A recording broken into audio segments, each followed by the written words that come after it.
चीनने भारताचा 4,000 किलोमीटर प्रदेश भडकावला असा आरोप राहुल गांधी यांनी केलेला आहे. चीनने भारताचा 4,000 किलोमीटरचा भाग गिळलेला आहे. लडाख मध्ये 4,000 किलोमीटर साधारण किलोमीटर आणि अरुणाचल मध्ये 65 किलोमीटर आत चीनचं सैन्य घुसलेलं आहे. हा आरोप नसून हे सत्य आहे. आणि राहुल गांधी परदेशात जाऊन जरी आधी बोलत असले तरी देशामध्ये गेल्या 1 महिन्यापासून आम्ही हा विषय मांडतो. मणिपूर हातातून गेलेला आहे.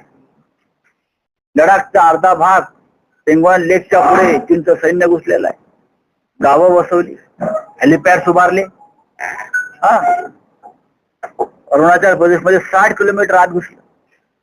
या देशाला संरक्षण मंत्री आहे का? या देशाला पंतप्रधान आहे का? गृहमंत्री आहे का? अजिबात नाही. मणिपूरची हिंसाचाराची जी दृश्य आपण पाहतो, संपूर्ण सरकार, गृहमंत्री, प्रधानमंत्री राजकारणामध्ये अडकून पडले, आरत्या करत बसले. हे तुमचं काम नाहीये.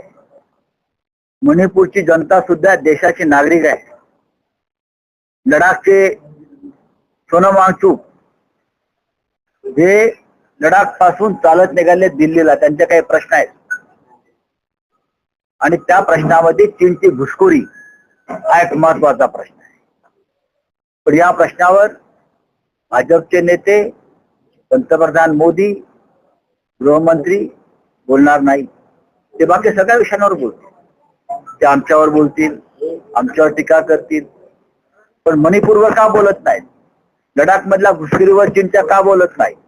अरुणाचल मधल्या घुसखोरीवर का बोलत नाही? हजारो किलोमीटर जमीन चीन आतमध्ये घुसून ताब्यात घेते आहे आणि आमचं सरकार 56 इंचाच्या छाती वाढलं गप्प बसलाय. मणिपूर मधली